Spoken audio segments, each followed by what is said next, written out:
Good day, folks. Lift off here. Breaking my cherry with the YouTube world video review of my Ariens Deluxe 30 2014 model, so I'm told. A little bit about me. Been blowing snow since I was a wee lad. Currently 46 years old, so I feel I know a thing or two about snow removal. My father started out with an Ariens Manor tractor with a blower attachment to the front, complete cab and everything. When I got on my own, I purchased a MTD 8-horse blower. Couldn't afford much more than that at that point in time. Not a bad unit. Worked well. Maintenance thing that I failed to do was to every year remove the shear pins, lube them up, and reinstall them. What had happened is I'd left them in there for the 12 years I had it. I'm assuming they became rusted. I hit a rock or boulder or something and ended up busting the impeller shaft. This was in the middle of a blizzard about 5 years ago. Went to my local Ariens dealer, purchased a Ariens Deluxe 27. That was a good machine. The only issue I had with that particular machine was it did not have the remote chute.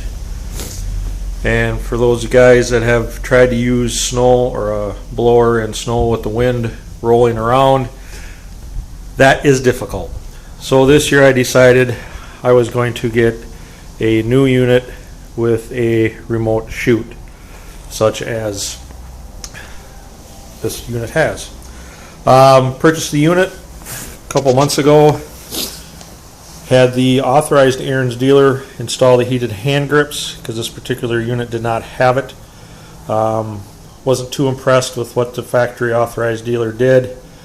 Put the hole right there for the heated grips. The hole is supposed to be right there. A little bit of an indent there. So it's not very clean. I'm working with Ariens to get a new sticker that has the heated hand grip logo here and still with the auto turn technology. This does have the auto turn. We'll get into that in a few minutes. I got it home. Like my previous Ariens, I made an adjustment. Inside this box is a worm gear to move your chute around. I think the factory setting is to about there. There's a little plastic stopper inside here. I took that off, ground it down, and that gave me a couple more degrees pitch in rotation. Gone probably about as max as I could, but it helps. I have kind of an angled driveway, and depending on how the wind is blowing, sometimes I end up throwing it out into the street. Not probably the most ideal. Starting this unit, a little bit cumbersome. On-off switch. Obviously, got to make sure it's on the run position before you start it. I'm not used to that. Previous ones, I never used the on switch and off switch. The idles were set so much that when I throttled them down, they just automatically shut off. This particular one also a little cumbersome. The throttle control is this gray thing. The choke is the red thing. Yeah, just takes some getting used to, I guess. It does have the electric start. All my blowers have had electric start, never used them. If you prime them good, 2 pulls it should take off. This one has been doing that so far. Last night we got about 8 inches of wet snow. Blower did a pretty good job moving the snow. It was evening time when I did it. Headlight. Yeah, headlights are nice. This particular unit, when you're blowing and you're standing about here, when you tip up, the light will shine up into your eyes. Can be somewhat annoying. Headlight, if at all possible, could have been tilted down a little bit more, or some sort of a shield to the top part of the bulb. I stand 6'3". I enjoy this unit because it is taller. I don't have to hunch over all the time. My neighbor, a little bit taller than me, he has an older Craftsman where the handlebar height is probably down about here. I did a zoom here by mistake using my phone. Auto turn. Not too impressed with the auto turn, and here's why. Got home last night. We had a Culligan guy came and dropped off water, and my wife came home and drove in at an angle, so I had tire tracks. Anytime the bucket got pulled into the tire track, the auto turn disengaged and the blower went wherever it decided to go freely. Bit of an annoyance. I'm not sure if I'm going to be completely happy with that. I might have to give it a couple more snow blows before I make a decision whether to keep it or not.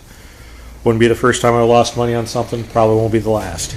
So all I had to do is just throw a hip into the handle, so you got to be saddled in pretty close to react pretty quick. Virgin snowfalls though, I think it'll work out pretty well.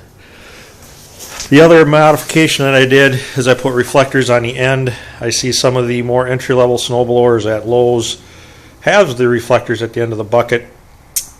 Personally, I think that's a good idea, coming down the end of the driveway at nighttime when the snow gets a little bit higher up. You'll be seen. The snow, like I said, it's about 8 inches. The bottom course was really wet, heavy. This is not the finished product of the driveway. I had to take my old-fashioned metal shovel and scraper down. You can see some of my neighbors that don't do that.